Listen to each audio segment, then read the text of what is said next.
Devil the British secret agent 2 hours 27 minutes run టైమ్తో థియేటర్స్లో release అయిన సినిమాని చూసిన తర్వాత నాకైతే first half just okay, second half is better than first half అనిపించింది.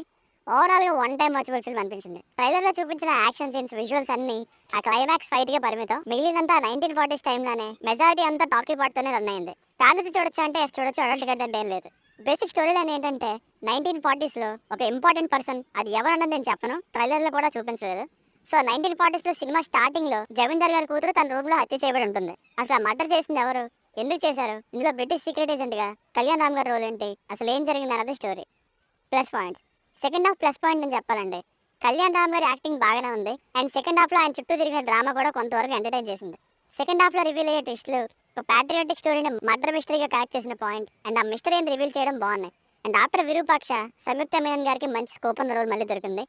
ఫస్ట్ హాఫ్ స్టార్ట్ చేసిన విధానం, ఆ టైంలో ఎవరు చంపారో కనిపెట్టలేని విధంగా క్రియేట్ చేసిన డౌట్ఫుల్ సిచ్యువేషన్స్ ఫస్ట్ హాఫ్లో కొన్ని సీన్స్ని ఎంగేజింగ్గా మార్చాయి. స్టార్టింగ్ టైటిల్స్ వచ్చే టైంలో యానిమేషన్ అండ్ ఆ క్రియేటివిటీ బాగుంది. డైరెక్టర్ క్రియేటివ్నెస్ కరెక్ట్గా యానిమేషన్ మ్యాచ్ అయింది అనిపించింది. ఈ యానిమేషన్లోనే స్లైట్గా స్టోరీని కూడా రివీల్ చేశారు. బ్యాక్గ్రౌండ్ మ్యూజిక్ బాహుబలిని గుర్తు చేసింది కానీ పర్లేదు, మరి హైలైట్గా ఏం లేదు.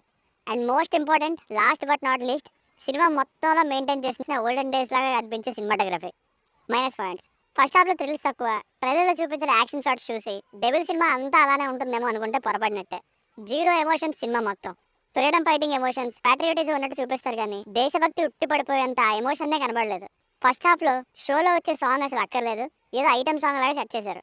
స్టార్టింగ్లో జరిగిన దాన్ని పక్కన పెట్టేసి మళ్ళీ దాన్ని సెకండ్ హాఫ్ మధ్యలో టచ్ చేస్తారు.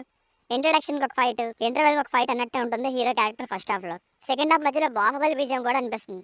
లాస్ట్ ఫైట్లో విజువల్స్ అయితే సూపర్గా ఉన్నాయి కానీ మరి ఎంత డూపా ఫైట్ అనిపించింది. ఒక్కడే వస్తాడు, అందరినీ కొట్టెళ్ళిపోతాడు చిన్న బోట్లో వచ్చి. ఒక్కటంటే ఒక్క బుల్లెట్ కూడా బ్రిటిష్ వాళ్ళ నుండి హీరోకి తగలదు. మాళవిక నాయర్ గారికి యాక్షన్ సీన్ ఒకటి ఓవర్ అనిపించింది. ఆవిడ కత్తి మీద రాసున్న పేరుకి ఎక్కడో ఉన్నవాడికి కనిపించేస్తుంది. బోస్ బోస్ అంటారు కానీ బోస్ తప్ప అందరూ కనిపిస్తారు. సో పైగా మూవీ క్వైటిక్ ఏంటంటే ఫస్ట్ హాఫ్ అంతా ఒక ఎంటర్టైన్ చేసే సీన్ వస్తే ఇంకోటి నార్మల్ సీన్ వస్తూ అప్ అండ్ డౌన్గా వెళ్తుంది. సెకండ్ హాఫ్ మాత్రం ఉన్న కొన్ని ట్విస్టులతో స్మూత్గా వెళ్ళిపోతుంది. సో అందువల్ల ఒకసారి అలా చూసేయచ్చు. మరీ ఎక్స్ట్రాడనరీ ఫిల్మ్ అని అయితే ఫీల్ రాలేదు నాకు. So one time watchable film. దీనికి రేటింగ్ వచ్చేసి నా ఒపీనియన్ 2.75. మీకు కనుక రివ్యూ వచ్చినట్లయితే మరిన్ని రివ్యూస్ కోసం మన ఛానల్ సబ్స్క్రైబ్ చేసుకోండి. Thank you.